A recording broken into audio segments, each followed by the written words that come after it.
ও নৌজওয়ান, ও বৃদ্ধ বাবা, তোমার মালিক ডাক দেয়া কয়, এ পাপিষ্ঠ বান্দা, গুনাহ হয়ে গেছে। তুমি মনে করেছো পাহাড় পরিমাণ গুনাহ হয়েছে, নৈরাশ হয়ো না। প্রথম আসমান সমাবর হয়ে গেছে, নৈরাশ হয়ো না। দ্বিতীয় আসমান বরাবর হয়ে গেছে, তৃতীয় আসমান বরাবর হয়ে গেছে, নৈরাশ হয়ো না গোলাম। আমি আল্লাহ পাক এমন মায়ার আল্লাহ, তওবা করতে দেরি হয় 100 বছর কেন, 150 বছর কেন, পুরা জিন্দেগির গুনাহ আমি আল্লাহ ক্ষমা করে দেই। আল্লাহ আবার সান্ত্বনা শোনায়, বান্দা তো কান্নাই করে, আয় আল্লাহ আমি যে গুনাহ করেছি গো, আমার মতো অপরাধীতা আর কেউ নাই। আল্লাহ আমি যে গুনাহ করেছি, আমি তোমার সামনে কেমনে করিয়া তওবা করি, এই ভাষাটাও তো আমার নাই।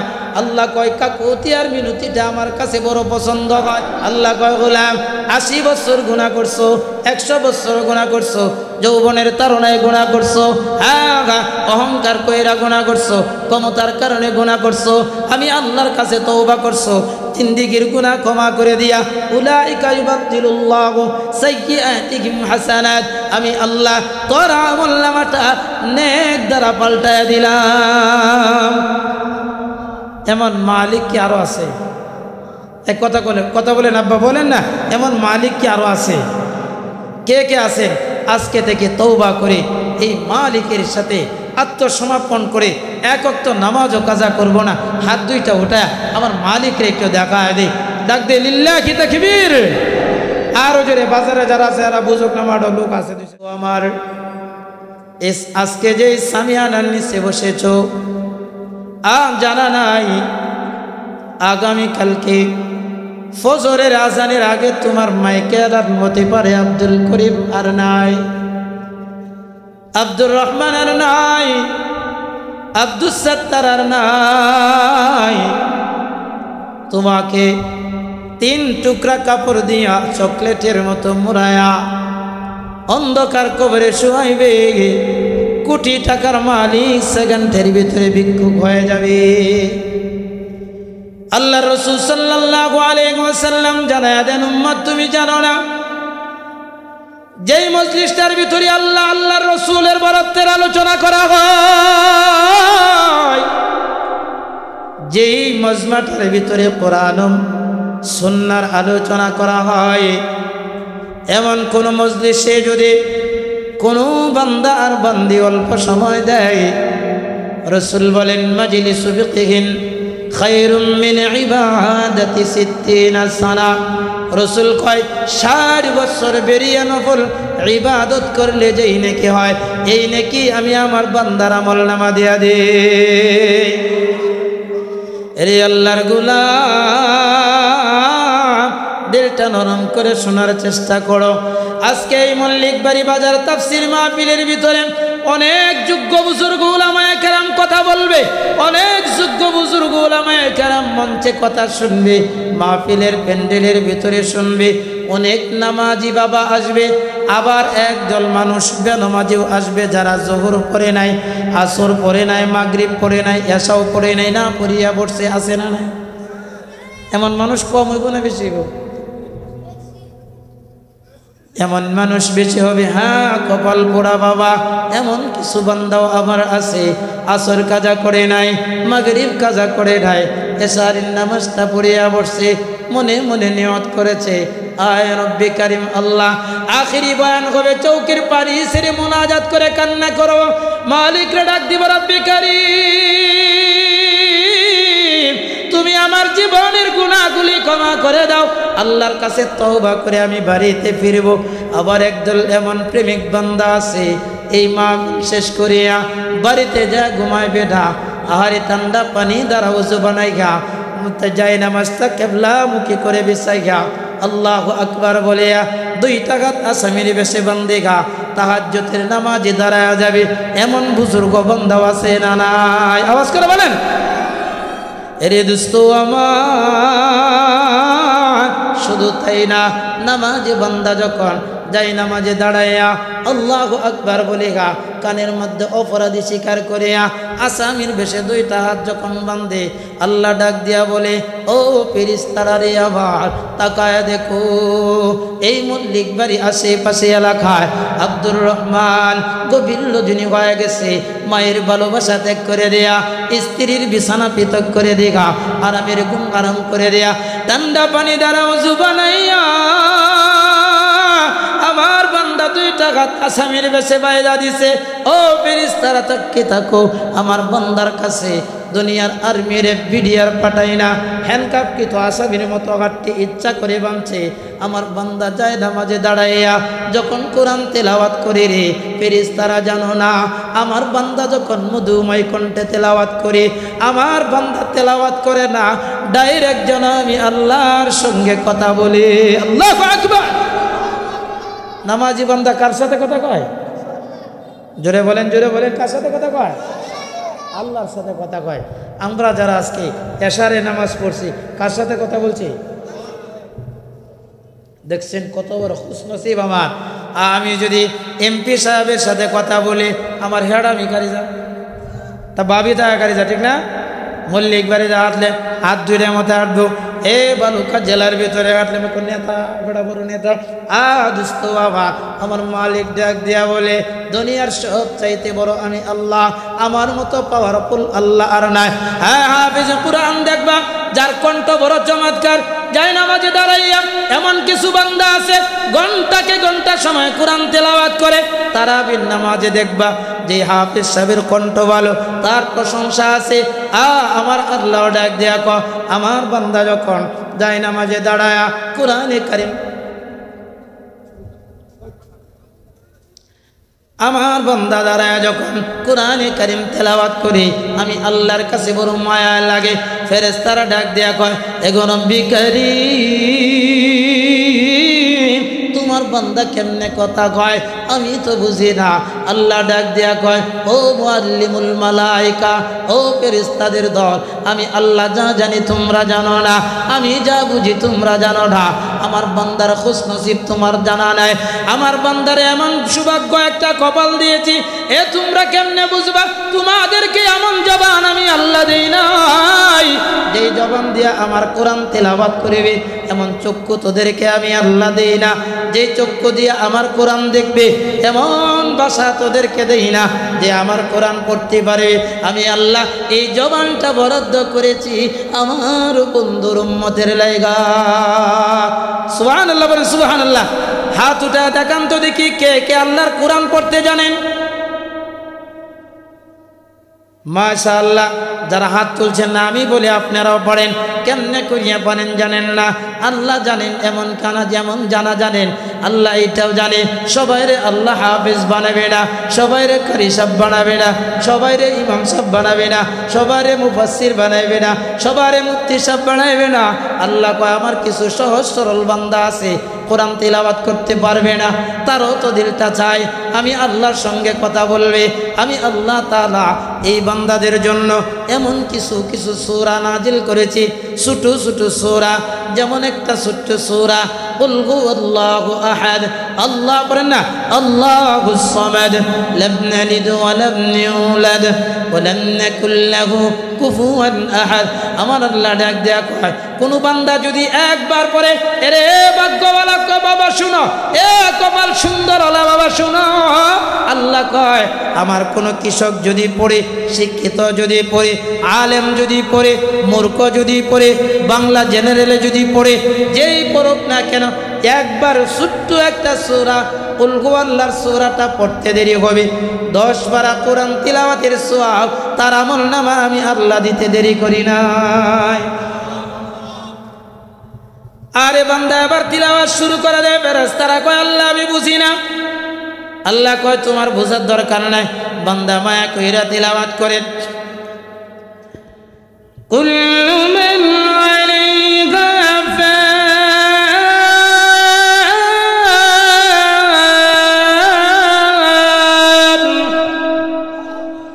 কোরআন তিলাওয়াত শুনলে ঈমান বাড়ে না কমে পড়েন না আল্লাহু আকবার বান্দা যখন তেলাওয়াত করে ঘন্টাকে ঘন্টা সময় তেলাওয়াত করে একটা তেলাওয়াত করে মাওলা কয় বান্দা যেন আমার সঙ্গে কথা বলে আবার বান্দা তেলাওয়াত করে ويبقى وجه ربك ذو الجلال والإكرام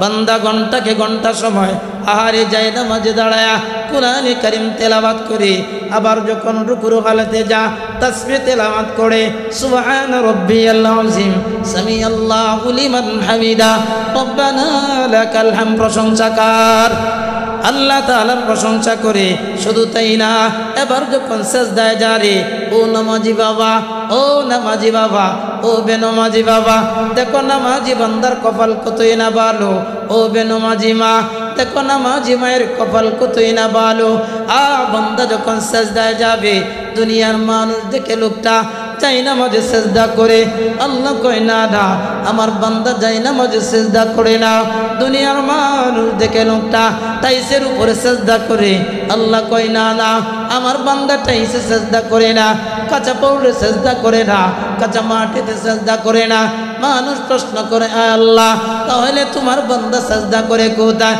আমার আল্লাহ ডাক দেখো গোলাম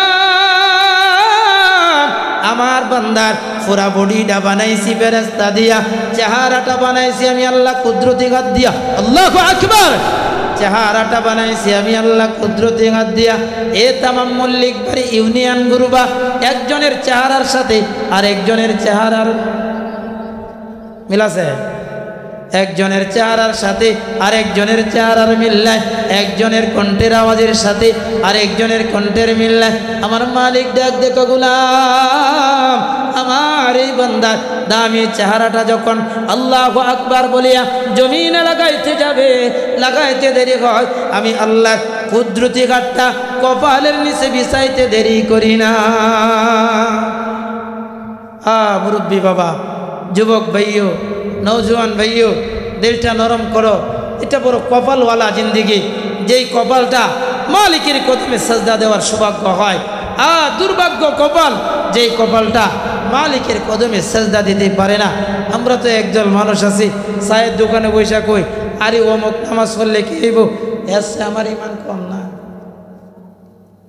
কয় না কয়েছে কিন্তু আমার ইমান কম না হেসে ইমান আমারটা শক্ত কম না আপনি তখন উত্তর দেবেন দেখো যে ইমান আছে কথা সত্য তোমার এটা 100% সত্য তুমি ইমানওয়ালা তুমি মুসলিমের সন্তান তোমার কথাটাই সত্য কিন্তু যে ইমান তোমাকে ফজরের আজান হইলে ঘুম থেকে জাগায়া মসজিদে নিতে পারে না এই ইমান তোমারে জাহান্নামের আগুন থেকে বাঁচাইতে পারবে না ঠিক না বেটি বলেন ঠিক না বেটি যে ইমান তোমারে গুনাহ থেকে বাঁচাইতে পারে না এই ইমান তোমাকে জাহান্নামের রিমান্ডের শাস্তি থেকেও বাঁচাইতে পারবে না কলিজার বাবা শোনো দিলটা নরম করে শোনো এবার এই গোলামটা সেজদা শেষ করি তাশাহুদ শেষ করিয়া ডানে আর বামে সালাম ফিরাইয়া তোমারে আল্লাহ কতই না ভালোবাসে তোমারে আল্লাহ কতই না মোহাব্বত করে ডানে বামে সালাম ফিরাইয়া নুজুলের রহমতের সময় দুইটা হাত ওটা কান্না করে আর মালিক রে মায়া কইরা ডাক দে এগো রব্বি কারীম ও মায়ার আল্লাহ তুমি একটু তাকায় দেখো আসমানের নিচে জমিনের উপরে আমার মতো গুনাহগার আর কেউ নাই ও রব্বি কারীম আল্লাহ আমি এমন গুনাহ করেছি সন্তান যদি জানে গো আব্বু বলে ডাকবে না মা যদি জানে সন্তান বলে স্বীকার করবে না স্ত্রী যদি জানে আমার ঘর সংসার করবে না সন্তান যদি জানে আমার সঙ্গে থাকবে না ভাই যদি জানে ভাই বলে ডাকবে না এলাকার মানুষ যদি জানে আমাকে এলাকা থেকে বের করে দিবে এমন জঘন্য অপরাধ তোমার জীবনে আমার জীবনে আছে না আওয়াজ করে বলেন আছে না দোস্ত আমার নুজুলের রহমতের সময় সবাই যখন ঘুমায় যা বান্দাটা কান্দে আয় আল্লাহ আমি না গুনাহগার, তুমি না গফফার, আমি না গুনাহগার, তুমি না রহমান, আমি না গুনাহগার, তুমি না রহিম। আয় রব্বি কারীম আল্লাহ, আমি এমন গুনাহ করেছি মাওলা, আসমানের চাইতেও বেশি হয়ে গেছে। আমার আল্লাহ ডাক দিয়া কয় ফাল্লাযাকু কালিলাও ওয়াল্লাবকু কাসীরা, কয় আমার তওবাকারী বান্দাটা জাহান্নামকে ভয় করি গা, চৌকের পানি ছেড়ে যখন কান্দে, জমিনের ভিতরে পানিটা পড়তে দেরি হয়, 80 বছরের গুনাহটা আমি আল্লাহ ক্ষমা করতে দেরি করি না। 80 বছরের পাপিষ্ঠও যদি তওবা করে ক্ষমা করে দেয় কে? বলেন কে? শুধু তাই না, বান্দা আবার কান্না করে আয় রব্বে কারীম আল্লাহ আমি গুনাহ কইরা পালাইছি। আল্লাহ ডাক দেয়া কয় গোলাম আমার তুমি শান্ত হও, অপরাধ কইরা পালাইছো, আমি আল্লাহর মায়া থেকে নৈরাশ হইও না, আল্লাহ তোমাকে আমাকে সান্ত্বনা দেয়। قل يا عبادي الذين أسرفوا على أنفسهم لا تقنطوا من رحمة الله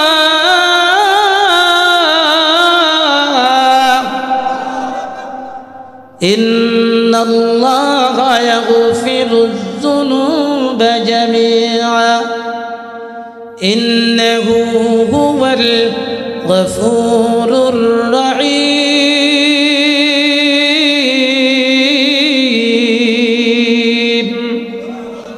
ও নওজোয়ান, ও বৃদ্ধ বাবা, তোমার মালিক ডাক দেয়া কয় এ পাপিষ্ঠ বান্দা, গুনাহ হয়ে গেছে, তুমি মনে করেছো পাহাড় পরিমাণ গুনাহ হয়েছে, নৈরাশ হইও না। প্রথম আসমান সমাবর হয়ে গেছে, নৈরাশ হইও না।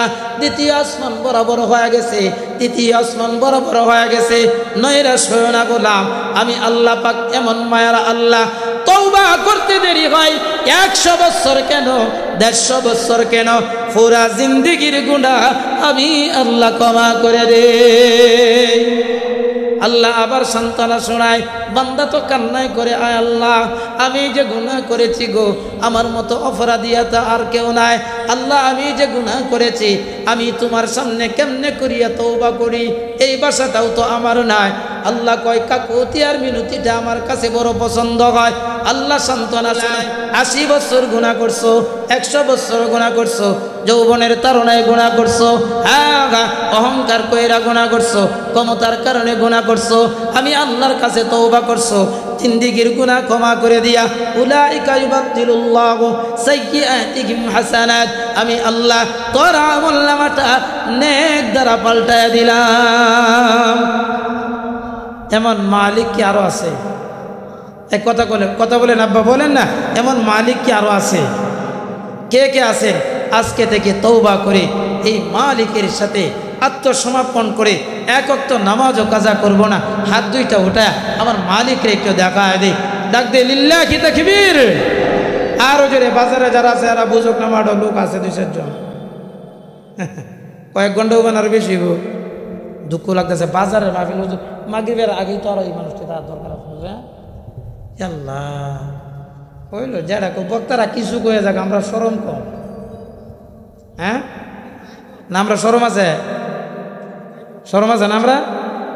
আল্লাহ তাআলা এই মাহফিলটা অল্প সময়ের ভিতরে ভরপুর করে দেখ, বলেন চিল্লা বলেন আমিন। কারণ এই এলাকার মানুষগুলাই যদি আসে তো মাহফিলটা ভরপুর হয়ে যেত না। আমি সকলকে পায়ে ধরে বলি, আমি এলাকার ইমাম হিসাবে সকলকে বলতেছি জলদি করে চলে আসেন, দূর থেকে মেহমানরা আসতেছে, আপনাদেরই তো ইজ্জত যাবে। মুরব্বী বাবা, নওজোয়ান ভাইও, কারণ কয়দিন ধোঁকাবাজি করবেন, কয়দিন যৌবনের অহংকার করে নামাজ কাজা করবেন, কয়দিন সময় আপনার আছে? 60 বছরের 100 বছরের জিন্দেগি 150 বছর, হ্যাঁ 150 বছর বাঁচবেন কথা সত্য, 40 বছর পরে যৌবনের দ্বার আর থাকে না, থাকেনি? থাকে? এখন যদি এই যে চাচা আছে, যে হুজুর আছে, এরা যদি কয় যে তারা যদি কয় এটা বিয়া করবা, 18 বছরের নওজোয়ান মেয়ে পাইব না কইব। আর যদি আমরা বাদ দিলাম, যারা অল্প বয়সের লোক আছে হেরা যদি কয় বিয়া করবা, মেয়ের বাপ কয় প্রাইভেট কার গাড়ি দিব, 2.5 লাখ টাকা দিব, পানি সার বিড়ি দিব, মেয়ে তো দিব। আর হেলা যদি কস 5 তালা বাড়িয়ে দেম, গাড়ি একটা ফিরিয়ে দেম, কয় বেটার গেছে গা সময়। দোস্ত, এই যৌবন সময় যে ইচ্ছা করলে ধরে কেউ রাখতে, বলেন কথা বলেন, ধরে কেউ রাখতে পারে না। এটা আল্লাহ পাকের নিয়ামত। কখন যে যৌবন চলে আসছে কেউ জানা নাই, কবে যে আস্তে আস্তে পুরা যাইতেছে। বরফের চাকা দেখছেন না? বরফের চাকা, বরফের চাকা প্লাস্টিক দিয়ে ফেঁসায় রাখবেন, কয় মাস থাকে? বলেন আব্বা, কয় মাস থাকে? বেলা যাইতে যাইতে কইতেছে আমার ব্যবহার করলেও আমি শেষ, না করলেও শেষ। ঠিক হায়াতের জীবন, যৌবন সময় বরফের চাকার মতো সেকেন্ডে সেকেন্ডে যেতেছে। আল্লাহ তাআলা আমাদেরকে সঠিক বুঝ দান করুক। চিল্লায়া বলেন আমিন। লম্বা সময় তো আমার হবে না, এই জন্য যে আয়াতে কারিমা তেলাওয়াত করেছি, কোন সূরার আয়াত তেলাওয়াত করছি? সূরা বাকারা। এই ঘটনাটা ঘটছে কেন? এই সূরাটা গাভীর নামে নামকরণ করছেন।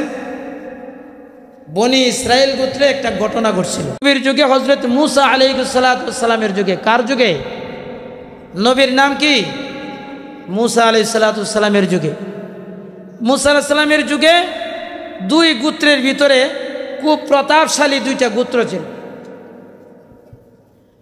প্রতাপশালী দুইটা গোত্র ছিল। এক গোত্রের সাথে, মানে এক গোষ্ঠী আরেক গোষ্ঠীর সাথে খুব সম্পর্ক খারাপ। যুগ যুগ এরা এমন ছিল যে যুগ যুগ চলে যাইতো, এদের সাথে কোনো আপোষ ছিল না। নিজে মরে যাইব, এরপরে ওসিয়ত করতো ছেলেদেরকে যে আমরা মরে গেলে এরপরে তোমরা এর সাথে দ্বন্দ্ব চালাই যাবে। বলেন না নাউজুবিল্লাহ। এদের ভিতরে আপোষ ছিল না। যেরকম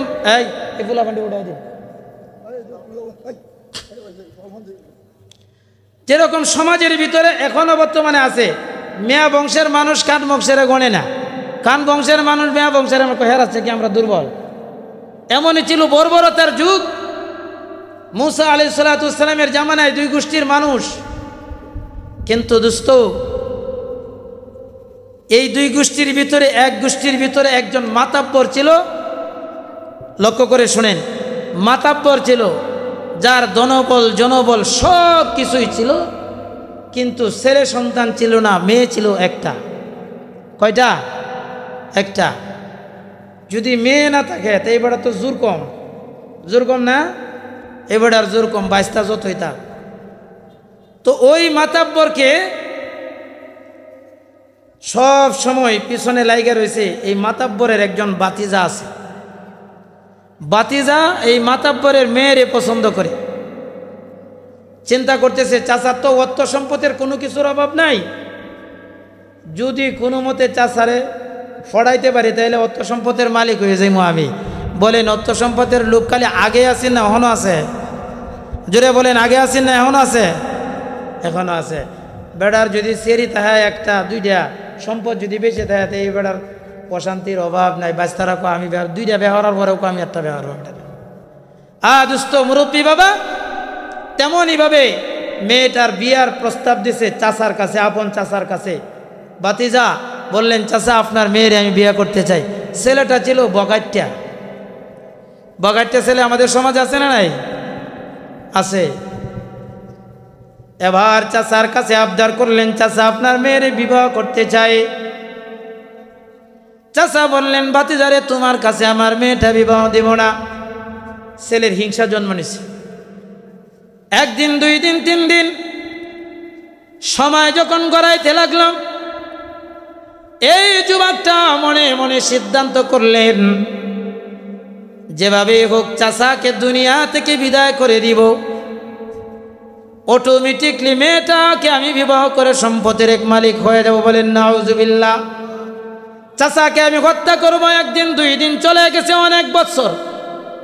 হঠাৎ করে বাতিজাকে ডাকলেন চাচা, বাতিজা তুমি শোনো, আমার সঙ্গে রাতের অন্ধকারে অনেক দূরে একটা সফরে যাইতে হবে, সফর সঙ্গী তুমি। বাতিজা মনে মনে কই এই তো সুবর্ণ সুযোগ, আজকে আমার ফাইনাল সিদ্ধান্ত। আর একটা মানুষকে হত্যা করতে যতগুলি অস্ত্র আর যন্ত্রের প্রয়োজন, প্রত্যেকটা অস্ত্র যন্ত্রপাতি সঙ্গে নিলেন, চাচা জিজ্ঞাসা করলেন, ও গো ভাতিজা, ব্যাপারটা কি তোমার হাতে অস্ত্র কেন? দেখবেন দুষ্ট লোকের মিষ্টি ভাষা, কথা বুঝছেন না আপনারা?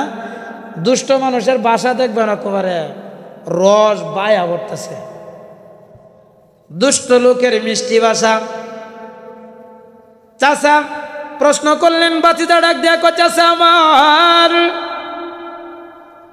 ওই যে অপর গোষ্ঠীর সাথে আমাদের দ্বন্দ্ব আছে, রাতের অন্ধকারে যদি মরুভূমির ভিতরে আমাদেরকে পায়, যদি আক্রমণ করে প্রতিহত করার জন্য তো অস্ত্রের দরকার হয়। বুদ্ধিটা কি করছে? আদস্ত আমার চাচার সামনে কাটতে লাগলেন, দূর বহু দূর চলে গেল। মরুভূমির মাঝখানে যখন পৌঁছা গেল, শয়তান যুবকটারে ওয়াসওয়াসা দেয়, শয়তান যুবকটারে ওয়াসওয়াসা দেয়, এরে যুবক শুনো, এই মুহূর্তে যদি তুমি তোমার কাজটা সম্পূর্ণ না করো, সুযোগ হাতছাড়া হয়ে যাবে। যুবক শয়তানের দুকায় পড়িয়া পিছনে আক্রমণ করে আপন চাচাকে দুনিয়া থেকে বিদায় করে দিলেন। বলেন নাউজুবিল্লাহ। এরে দোস্ত আমার, সাথে সাথেই সিদ্ধান্ত হয়ে গেল, আরে মানুষ যখন অপরাধ করে তার হুঁশ থাকে না, সঠিক বুদ্ধিটা তার তখন থাকে না। মানুষ যখন অপরাধ করে সঠিক খেয়াল, সঠিক ধারণা, সঠিক বুদ্ধি তখন কাজ করে না। যখন হত্যা করিয়া পালাইছে, শয়তান পালায়া চলে গেছে, সাথে সাথেই সিদ্ধান্ত হয়ে গেছে, কি সর্বনাশ করিয়া পালাইলাম আমি, আমার চাচার সবর সঙ্গী আগামীকালকে সকালবেলা যখন সমাজের মানুষ জানবে, কৌমের মানুষ যখন প্রশ্ন করবে আমার চাচাকে হত্যা করেছে আমি, আমাকে তো ফাঁসির মঞ্চে ঝুলাবে, বিয়ে হইব কুম্বালা। হ্যাঁ, ওটার বুদ্ধি করে সর্বনাশ। এবার শয়তান তারে পরামর্শ দেয়, ও যুবক শুনো রে, শয়তানের বুদ্ধি দেখবেন গাড়ে গাড়ে বুদ্ধি দেয়। এবার পরামর্শ দেয়, ও যুবক শোনো, আমার একটা সিদ্ধান্ত অনুযায়ী যদি তুমি কাজ করো, তুমি অটোমেটিক ফাঁসিয়া যাইবা, তুমি আসামি হইবা না। বলে কি পরামর্শ? ডাক দিয়া কয়, রাতের অন্ধকারের ভিতরে তোমার এই চাচার লাশটাকে শত্রু দলের বাড়ির সামনে রাখিয়া দিবা, আগামীকালকে সকালবেলা চিল্লা পাল্লা শুরু করে দিবা, কে গো আমার চাচাকে পাওয়া যায় না। শত্রু দলের বাড়ির সামনে তোমার চাচার লাশ দেখিয়া দুই দলে মারামারি, অটোমেটিক তুমি খালাস। এমন পরামর্শ দেওয়ানেওয়ালা আছেন নি? আসতে কোন যে শরম করে আমরা না, আমি আপনার ইমাম সাহেব দেখে কথা কই না কোনটা। আদস্ত আমার দিলটা নরম করিয়া শোনো। এবার পরামর্শ অনুযায়ী যুবক চাচার লাশটা কাঁধে করিয়া শত্রু দলের বাড়ির সামনে রায়গা দিছে। সকালবেলা চিল্লাই, নাই রে আমার চাচাকে পাওয়া যায় না, সুরের মার বড় গলা। তা কথা আছে না, সুরের মার বড় করে সুরি আবার করে, হ্যাঁ চিল্লাইতেছে আমার চাচা নাই। পরামর্শ চিল্লাইতেছে। গোষ্ঠীর মানুষ যখন তালাশ করে, তালাশ করতে করতে তাকায় দেখে শত্রু দলের বাড়ির সামনে ওই মাতাব্বরের লাশটা দেখা যায়। প্রশ্ন করলেন, ও কৌমের মুরব্বীরা, আমাদের এই মাতাব্বরকে কেন হত্যা করলেন? কারণটা কি? আল্লাহ মুফতি সাহেব হুজুর আইছে, এই হুজুরে একটা সেদের ভিতরে উঠে দেব। এবার পরামর্শ করলেন, ডাক দিয়া প্রশ্ন করলেন, ও কৌমের লোকেরা, কি সমস্যার কারণে আমাদের মাতাব্বরকে হত্যা করেছ? তারা বলে, না না, তোমাদের মাতাব্বরকে তো আমরা দেখি না, হত্যা করব কখন? শুনতেছেন তো, হত্যা করব কখন? ও দুস্থ আমার, এবার সিদ্ধান্ত হয়ে গেল, দুই গোষ্ঠীর ভিতরে উগ্র পার্টি তো প্রত্যেকটা গোষ্ঠীর ভিতরেই থাকে, হ্যাঁ প্রত্যেকটা গোষ্ঠীর ভিতরে কিন্তু একটা পার্টি থাকে, এটা উদয় গেলে কিলাকিলি করার লাগে, তার মজা লাগে। দোস্ত আমার, এবার দুই দলের ভিতরে মারামারি আর কাটাকাটি শুরু হয়ে গেছে। এবার কিছু মানুষ সমাজের ভিতরে আছে, কয়েকটু ধৈর্য ধরো, দেখি পরামর্শ করে সিদ্ধান্ত করা যায় কিনা। না না হবে না, একদল মানুষ দাঁড়ায় কয়, বাতি যাও দাঁড়ায় কয়, কোনের বদল কোন হইব, কোনের বদল কোন হইব, কারণ হে তো সুর, হ্যাঁ বড় বড় লাভ দেয়। কারণটা কি যেন, সে যেন ধরা না পড়ে। ফয়সালা কার হাতে? চিল্লা বলেন, ফয়সালা কার হাতে? দোস্ত আবার, আর এই সময় যখন গনাইতে লাগলো, দুই গোষ্ঠীর মারামারি আর কাটাকাটি বাড়তে লাগলো। আর মাতাব্বররা জানায়া দেয়, ও কওমের মুরব্বীরা ডাক দেয়া কয়, এরা যুবকরা একটু শান্ত হও, একটু সময় দাও, দেখি রাতের অন্ধকারে আমরা প্রশ্ন করেছি তারা হত্যা করেছে, তারা বলে আমাদের মাতাব্বরকে হত্যা করে নাই, কে বা কারা রাতের অন্ধকারে হত্যা করেছে আমরাও জানি না, তারাও জানে না। উদা কামা মারামারি করিয়া লাভ নাই, একটু সময় দাও। কয় না হবে না, কয় আমাদের কাছে একজন মানুষ আছে যেই মানুষটারে আমরা নবী বলে মানি না, কিন্তু আসলে অরিজিনাল এই নবুয়ত তত্ত্ব একজন নবী। ওই পয়গম্বরের নাম কি? কয় হযরতে মূসা আলাইহিস সালাম। সুবহানাল্লাহ। কয় তার কাছে যা জিজ্ঞাসা করি, সত্যিকারেই যদি নবী হয়ে থাকে অবশ্যই অবশ্যই রাতের অন্ধকারে কে বা কারা এই মানুষটারে হত্যা করেছে, সত্যি যদি নবী হয়ে থাকে অবশ্যই লোকটা মৃত্যু মানুষটাকে কুনি মানুষটাকে বাইর করিয়া দিবে। এরা শান্ত হয়ে গেল। কওমের কিছু মুরব্বীরা, দুই গোষ্ঠীর মুরব্বীরা পয়গম্বরের কাছে যা হাজির হইলেন, ডাক দিয়া বললেন, এগো আল্লাহর পয়গম্বর, আমরা কঠিন মুসিবতের সম্মুখীন হয়ে এসেছি। বলে কি কঠিন মুসিবতের সম্মুখীন হয়েছেন? কয় আমাদের কওমের একজন মাতাব্বর কে বা কারা রাতের অন্ধকারে হত্যা করেছে। আমরা বলি তারা হত্যা করেছে, তারা বলে হত্যা করি নাই, আমরা তো জানি না। ও আপনি যদি সত্যিকারেই নবী হয়ে থাকেন, আপনি যদি নবুয়ত তত্ত্ব নবী হয়ে থাকেন, ওই কুনি মানুষটাকে কে বা কারা হত্যা করেছে রাতের অন্ধকারে নামটা যদি বলতে পারেন অবশ্যই মেনে নিব আপনি আল্লাহর নবী। আল্লাহু আকবার। দেখছেন এরা কত বিট গইটা যাতে কয়, যদি কইতে রই আল্লাহর পয়গম্বর জানায় দিলেন, ও কওমের মুরব্বীরা, হা হা তোমরা লাত আর উজ্জার কাছে গিয়েছো, চন্দ্রের পূজা করেছো, কুনির নাম পাও না, সূর্যের পূজা করেছো, কুনির নাম পাও না, 360 দেবতার পূজা করলা, কুনির নাম পাও না। হা হা হা আমি তো গায়েব জানি না, গায়েবের মালিক তিনি হইলেন আমার। হ্যাঁ জুড়ে বলেন না, গায়েবের মালিক কে? গায়েবের মালিক হইলেন আমার আল্লাহ। ডাক দিয়া বললেন, হ্যাঁ তুমি যদি নবী হয়ে থাকো, গায়েব যদি তুমি না মানো, অবশ্যই অবশ্যই বুঝলাম, তুমি যদি গায়েবের মালিক যদি না হয়ে থাকো, যেই আল্লাহ তোমার কাছে ওহী পাঠায় তার কাছ থেকে যায় না, তুমি আমাদেরকে জানায় দাও। আল্লাহর পয়গম্বরের শরীরটা বড় রাগান্বিত হয়ে গেছে। ডাক দিয়া বললেন, ও কওমের মাতাব্বরেরা, আমি যদি আল্লাহর কাছ থেকে তোমাদের কুনির নামটা বাইর করিয়া দিতে পারি, তা হইলে তোমরা যদি কালিমাওয়ালা হও, ওয়াদাই যদি আবদ্ধ হও, তা হইলে তোমাদের কুনির নামটা বাইর করিয়া দিব। সুবহানাল্লাহ বলেন, সুবহানাল্লাহ। এই ক্ষমতা আল্লাহর আছে না নাই?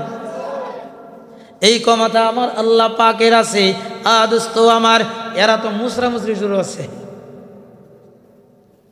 আচ্ছা ঠিক আছে, যদি বাইর করে দিতে পারেন তাহলে অবশ্যই আমরা কালিমা পড়ে নিব, আপনার দলভুক্ত হয়ে যাবো, আল্লাহর গোলাম হয়ে যাব।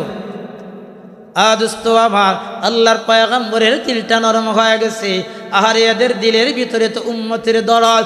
মালিক রে ডাক দেয়া কয়, আয় রব্বি কারীম, আও মায়ের আল্লাহ, একদল মানুষ এসেছে, এরা লাত আর উজ্জার পূজা করে, 360 দেবতার পূজা করে। আল্লাহ গো তোমাকে মানে না, আমি নবীকে মানে না। ও মাওলা আমার, এরা কঠিন মুসিবতের সম্মুখীন হয়েছে, এদের কুনির নামটা যদি বাইর করিয়া দেওয়া যায় অবশ্যই অবশ্যই এরা কালিমাওয়ালা হয়ে যাবে। আল্লাহ জানায় দেন, ও বন্ধু আমার, তুমি জানো না রে, এরা তো বড় মক্করবাজ, যখন কুনির নামটা বাইর করিয়া দিব সাথে সাথে এরা পল্টি লইব। আল্লাহ কি জানে না?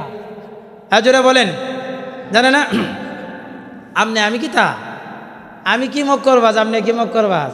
আল্লাহ সব ধরা তার কাছে। আল্লাহ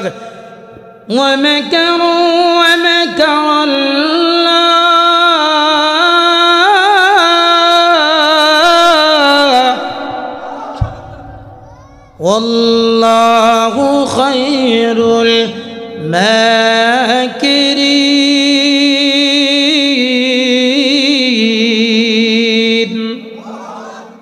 দোস্ত আমার, আল্লাহ কয় এরা তো মক্করবাজ। কয় আল্লাহ না না, আহারে নবীদের তো উম্মতের প্রতি মায়া। আল্লাহ এরা যদি কালিমাওয়ালা হইয়া যা, এরা যদি চন্দ্র আর সূর্যের পূজা চারিয়া দেয়, তোমার কদমে যদি সাজদা দেয়, এরা তো জান্নাতে হয়ে যাবে। আল্লাহ ডাক দেয়া কগুলাম, ও বন্ধু মুসা, তুমি যেহেতু আবদার করেছো, আমি আল্লাহ কোন পয়গম্বরের মুনাজাত ঘুরায় দেই না, কোন পয়গম্বরের আবেদন আমি ঘুরায় দেই না। তোমার আবেদন আমি আল্লাহ কবুল করে নিলাম। সুবহানাল্লাহ। কয়েকটা সত্য আছে।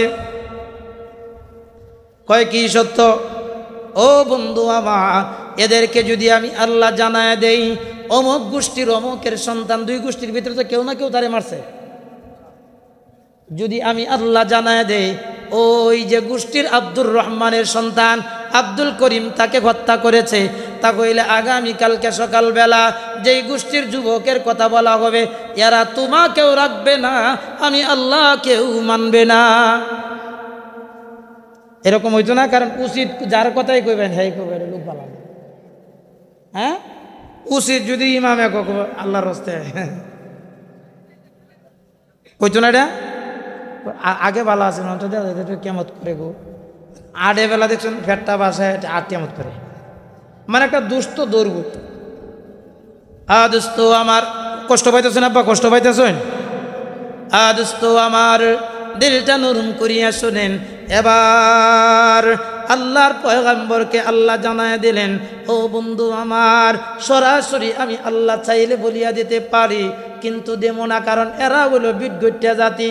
কয়েকটা সিস্টেম করিয়া দিমু। কয় কি সিস্টেম? আল্লাহ জানায় দিলেন, এরা তো লাত আর উজ্জার পূজা করে, চন্দ্র আর সূর্যের পূজা করে, এরা তো গাভীরে আম্মা কয়। আমি আল্লাহ তাআলা এই কথাটাই জানাইতে চাই, এই বিষয়টাই উদ্ঘাটন করতে চাই।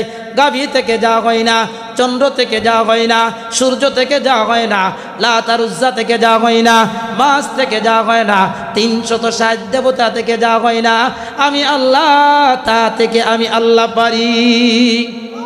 কোনো কিছু ছাড়াই আমি আল্লাহ পারি। এরা তো গাভীর কাছে কত পূজা করলো, আহারে কুনির নাম পাইল না, আমি আল্লাহ সিস্টেম বাতলা দিলাম। কয় কি সিস্টেম? আল্লাহ কয়, ওয়া ইদ ক্বালা মূসা লিকাওমিহি ইন্নাল্লাহা ইয়া'মুরুকুম আন তাযবাহু বাকারা। ও বন্ধু আমার, আমি আল্লাহ জানা দিলাম, যেই গোষ্ঠীর লোকটাকে হত্যা করেছে তারা বলে হত্যা করে নাই, তারা বলে হত্যা করেছে।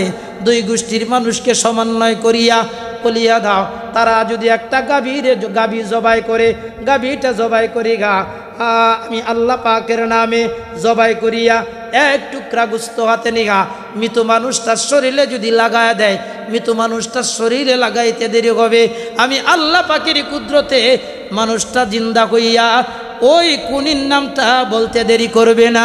আল্লাহু আকবার। আমি যদি সাক্ষী দেই, ভেজাল আছে না নাই? আর যদি মৃত মানুষটা যদি সাক্ষী দেয়, জিন্দা হয়ে যদি কয় যে অমুক মারছে, তা কোনো বিশৃঙ্খলা হইব? যেমনি বলেছে, বুদ্ধিরে তো ভালো আছেন, কিন্তু তোমার কাছে যে আইছি তুমি তো লোক সুবিধা না গো। কয় খেরে কয় তোমার কাছে বিপদে পড়ে আছি, তুমি তো আমরা মস্কারা করো, তুমি তো আমরা মস্কারা করতেছ। আরে আল্লাহর পয়গম্বর জানায়া দিলেন, ক্বালা আউযু বিল্লাহি আন আকুনা মিনাল জাহিলিন। কয় মানুষকে নিয়ে মস্কারা ঠাট্টা করা এটা কোনো নবী রাসূলের কাজ না, এটা হলো জাহেলের কাজ। আমি তোমাদেরকে নিয়ে মস্কারা করি না, ঠাট্টা করি নাই। বলতেছে তোমরা যদি মানো, তোমরা যদি গাভী জবাই করো, অবশ্যই তোমাদের উদ্দেশ্য উদ্ঘাটন হবে, অবশ্যই মকসদে পৌঁছবা। আর যদি না মানো তাহলে তোমরাটা করো। এরা বিপদ আছে না নাই? মারামারি আর কত চলবো? দুই গোষ্ঠীর ভিতরে অল্প সময় না মানিয়া আবার সিদ্ধান্ত করলেন, ঠিক আছে মানিয়া নিলাম, কিন্তু পয়গম্বর জানিয়া রাখেন, এদের বিশ্বাসটা দেন যে পয়গম্বর জানিয়া রাখেন আপনার আল্লাহর কথা অনুযায়ী অবশ্যই গাভী জবাই করব। আর কোলে যায় বড় দুঃখ, গাভীর আম্মা কইতাম গাভীটার আর আম্মা ডাকতো, গাভীটারে আম্মা কইতাম, জীবনে কোনোদিন এটার আঘাত দেয় নাই, গাভীর ছানা দিয়া কত কিছু পবিত্র করি। এই এত বড় একটা লাঞ্ছনার কাম যে আমি করতেছি। দোস্ত আমার ডাক দিয়া কয় শুনিয়া রাখেন, যদি এই মৃত্যু মানুষটা জীবিত না হয় তাহলে অবশ্যই অবশ্যই আগামীকালকে তোমাদের সঙ্গে পরামর্শ হবে। হ্যাঁ ঠিক আছে, সময় মতো চলিয়া গেলেন।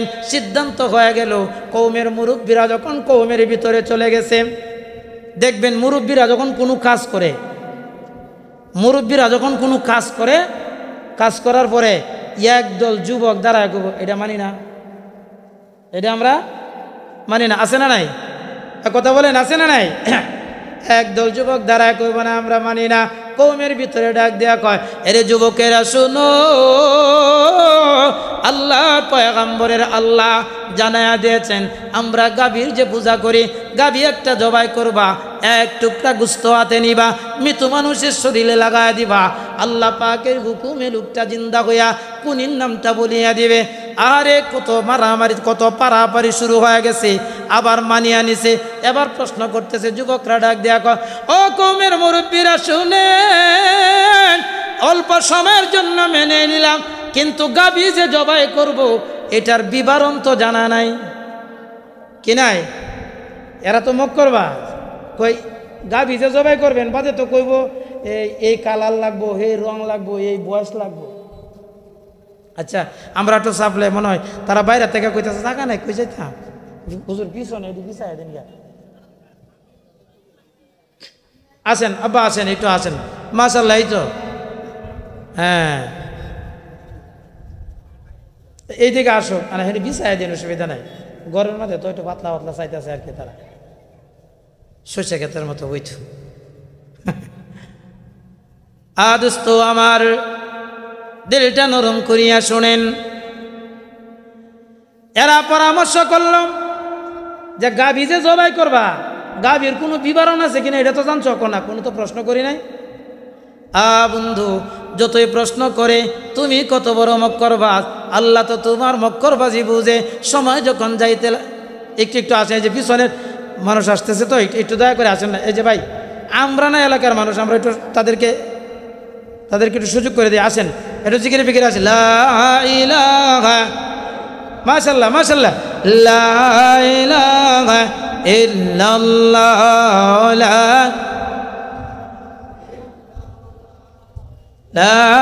ইলাহা ইল্লাল্লাহ, লা ইলাহা।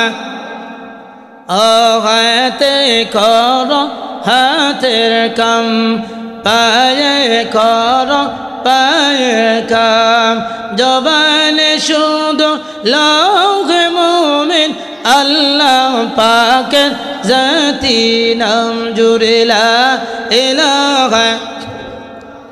মাশাআল্লাহ মাশাআল্লাহ, পড়েন লা ইলাহা ইল্লাল্লাহ, লা ইলাহা ইল্লাল্লাহ মুহাম্মাদুর রাসূলুল্লাহ। ও দোস্ত, আবার এরা কয় যদি অন্য কোনো কালারের জবাই করা হয় তা বয়সের কথাও নাই, কালারের কথাও নাই, বিবরণ নাই। একটু বিবরণটা জিজ্ঞাসা করে আসে। মুরব্বীরা বিপদে পড়ে গেছে, আর পয়গম্বরের কাছে যায় ডাক দিয়া বললেন, এগো আল্লাহর পয়গম্বর, আল্লাহ যে বলেছেন গাভী জবাই করার জন্য, আমরা তো কোনো বিবরণ প্রশ্ন করলাম না, কেমন কালার হবে, কেমন রং হবে, কেমন বয়স হবে এটা তো জানা নাই। আল্লাহর পয়গম্বর মালিকরে ডাক দিয়া কয়, রব্বি কারীম, এরা তো আবার এসেছে, গাভীটার বিবরণ চায়।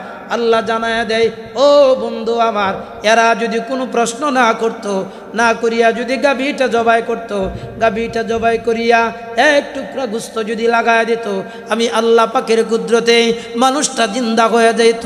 যেহেতু প্রশ্ন করেছে, আমি আল্লাহ জানায় দিলাম, এক নাম্বার সত্য হইল কি গাভী, এক নাম্বার সত্য, এক নাম্বার সত্য হইল গাভী। দুই নাম্বার সত্য আমি আল্লাহ লাগায় দিলাম, কই যৌবন থাকতে হবে, পরিপূর্ণ যৌবন। সুবহানাল্লাহ বলেন, সুবহানাল্লাহ। এ শুধু যৌবনের কথা আল্লাহ এই জায়গায় বলে না, যৌবনের কথা তোমার রাসূলও বলেছেন। যৌবনের কথা যৌবনের কথা তোমার রাসূল হাদিসের মধ্যে বলেছেন, ইগতানিম খামসান ক্বাবলা খামসিন শাবাবাকা ক্বাবলা হারামি। কয় যৌবন সময়টা কেন আল্লাহ বলেছেন? বয়স্কর কথাও তো বলতে পারতেন, পিচ্চির কথাও তো বলতে পারতেন না? একবারে পিচ্চির কথাও বলতে পারতেন, একবারে বাচ্চা দিতে দিতে গাভী করে পুতলে উঠে না এমন গাভীর কথা বলতে পারতেন। যৌবনের কথা কেন বলেছেন? কয় যৌবন সময়টা, আর কোনো যৌবনওয়ালা যুবক যদি আব্বা আম্মার খেদমত করে, আব্বা আম্মা সন্তুষ্ট হয়ে যা। যৌবন সময় যদি বাংলাদেশ সরকারেরা দেয়, বয়স্ক হয়ে গেলে রিটায়ার্ড হওয়ার পরে সম্মানী ভাতা দেয়। যৌবন সময়টা যদি রাজনীতির পিছনে ব্যয় করে টপ লেভেলের নেতা হয়ে যা। যৌবন সময়টা যদি ব্যবসার পিছনে লাগা, ব্যবসায়ী চাঙ্গা ব্যবসায়ী হয়ে যা। যৌবন সময়টা যদি স্ত্রীরা দেয়, স্ত্রী সন্তুষ্ট হয়ে যা। আমার মালিকও ডাক দিয়া বলে, গোলাম আমার যৌবন সময়টা পাইগা, আমি মালিকরে যদি দাও, এমন একটা সময় তোমার আসবে, আরে 80 বছর বয়স হয়ে যাবে, শুইলে আর দাঁড়াইতে পারবা না, বসলে উঠতে পারবা না। এমন কিছু মুরব্বী আছে বাড়িতে, দেখবেন আসরের নামাজ মাগরিবের নামাজ চলে গেছে, এশারও তো জিজ্ঞাসা করে আসরের আজান হয়েছে, কয় না? ফেরেশতারা ডাক দেয়া কয়, আয় মালিক আল্লাহ, তোমার এই বান্দাটা আসর পড়ে নাই, মাগরিব পড়ে নাই, তোমার বান্দার আমল নামে কি গুনাহ লিখবো না? আল্লাহ কয়, না না, এ ফেরেশতারা রে, গুনাহটা পরে লিখবা।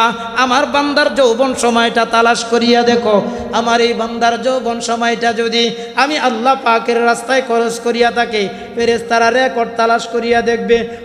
মাওলায়া বা, তোমার এই মল্লিক বাড়ির এই বান্দাটা যৌবন সময় পাইগা তাফসির মাহফিল শুনতো, যৌবন সময়টা পাইগা 5 ওয়াক্ত নামাজ পড়তো, যৌবন সময়টা পাইগা ভালো কাজ করতো, যৌবন সময়টা পাইগা গভীর রজনীতে তাহাজ্জুদের মুসাল্লায় কানতো, যৌবন সময়টা পাইগা মধুময় কণ্ঠে কোরআন তিলাওয়াত করতো। আল্লাহ ডাক দিয়া বলবে, ফেরেশতারা আমার বান্দারে আমি আল্লাহ দুর্বল বানাইছি, সবল আমি আল্লাহ বানাইছিলাম, আবার দুর্বল আমি আল্লাহ বানাইছি। আমার বান্দা ইচ্ছা করে নামাজ কাজা করে না। আমার বান্দার আমল নামায় 40 বছর বয়সে কোরআন তেলাওয়াত করলে যেই নাকি হয়, 40 বছর বয়সে তাফসির মাহফিল শুনলে যেই নাকি হয়, তাহাজ্জুদে দাঁড়ায় কাঁদলে যেই নাকি হয়, এই নাকি আমার দুর্বল মাজুর বান্দার আমল নামা লেখা দে।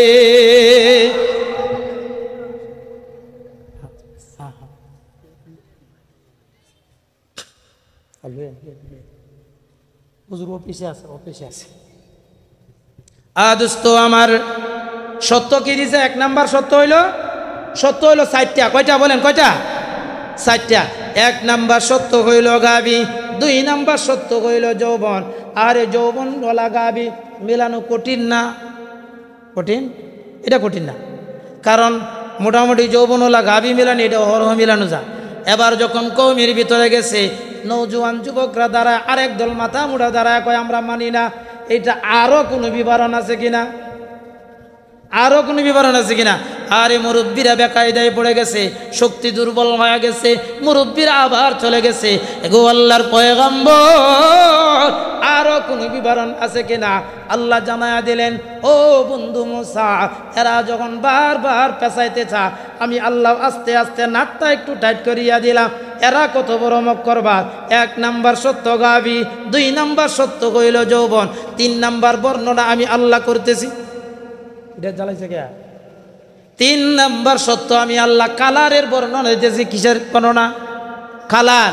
লাল কালার হবে না কালো কালার হবে। আল্লাহ জানায়া দিলেন, ও বন্ধু আমার, তুমি ওই কওমের মুরব্বীদেরকে জানায়া দাও, 1 নাম্বার সত্য যে আমি গাভীর কথা বলেছিলাম, প্রশ্ন না করলে উদ্দেশ্য হাসিল হয়ে যাইত। 2 নাম্বারের বেলা যদি আর প্রশ্ন না করতো, উদ্দেশ্য হাসিল হয়ে যাইত। 3 নাম্বারের বেলা আমি আল্লাহ কালারের বর্ণনা দিতেছি। কালারটা কেমন হবে? মাইটটা কালার কয় না না, হাকরা চোখরা কয় না না, সাদা কালার কয় না না, একবারে কালো কয় না না, একবারে লাল কয় না না, কয় কেমন কালার? কয় এমন একটা কালারের বর্ণনা আমি আল্লাহ দিয়েছি, তাসুরুন নাজিরিন, কয় চক্ষু শীতল করা এমন একটা কালার, কয় হলুদ বরণ কালার। সুবহানাল্লাহ বলেন, সুবহানাল্লাহ। গাবি হলুদ বরণ গাবি দেখছেন আর কোনোদিন? একবারে হলুদ, হাকরা চোখরা হলুদ হলে উঠছে না, একবারে হলুদ কালার। আরে আর মাথা চক্কর দিতেছে, কয় এটা সব বনাশ হয়ে গেছে, হলুদ কালার গাবি কই মিলাইব? কয় আর প্রশ্ন করিস না, 1 নাম্বার সত্য কইল গাবি, 2 নাম্বার যৌবন, 3 নাম্বার হলুদ কালার। এ দোস্ত আমার, সুরের সাথে যদি 1 সপ্তাহ চলেন অবশ্যই চুরি করার মনটা একবার হইলেও বুঝছি না কথা না? আর যদি ভালো মানুষের সাথে চলেন, আলেমের সাথে চলেন, তাহাজ্জুদ পড়নেওয়ালার সাথে চলেন, মুফতি আবু বকর সাহেবের সাথে মতো এমন মানুষের সাথে চলেন, 1 বার না 2 বার না, 1 দিন না 2 দিন না, 1 সপ্তাহ না 2 সপ্তাহ না, 1 দিন না 1 দিন আপনি অবশ্যই নামাজি হয়ে যাবেন। ঠিক না বেটি? দোস্ত আমার, আল্লাহওয়ালার দরবারে, পয়গম্বরের দরবারে যাওয়া আসা করতে করতে একদল মানুষের ভিতরে ঈমানের পাওয়ার আস্তে আস্তে আল্লাহ ফিটিং করে দিছে। আল্লাহু আকবার। দোস্ত আমার, এবার একদল মানুষ কয় খামাখা বলছে হলুদ কালার গাবি কি জীবনে আছে? আর একদল ডাক দেয়া কয় আরে জানো না রে, যে আল্লাহ তাআলা এমন ক্ষমতা আছে, অবশ্যই অবশ্যই আল্লাহ মিথ্যা কথা বলেন না, কোনো না কোনো এক জায়গায় হলুদ বরণ কালার গাবি আল্লাহ রায়কা দিছে। দোস্ত, তাই 3 নাম্বার কালারের মাথায় এমন ঘোরা ঘুরছে, এমন ঘোরা ঘুরছে, কি সর্বনাশ। আবার আর এক দল দাঁড়ায় কয় আরো কিছু আছে কিনা শেষ পর্যন্ত জানিয়ে দিই। হুজুর চলে আসছেন, আমি তো আপনাদের ঘরের মানুষ, আমি আপনাদের ঘরের মানুষ না? আমার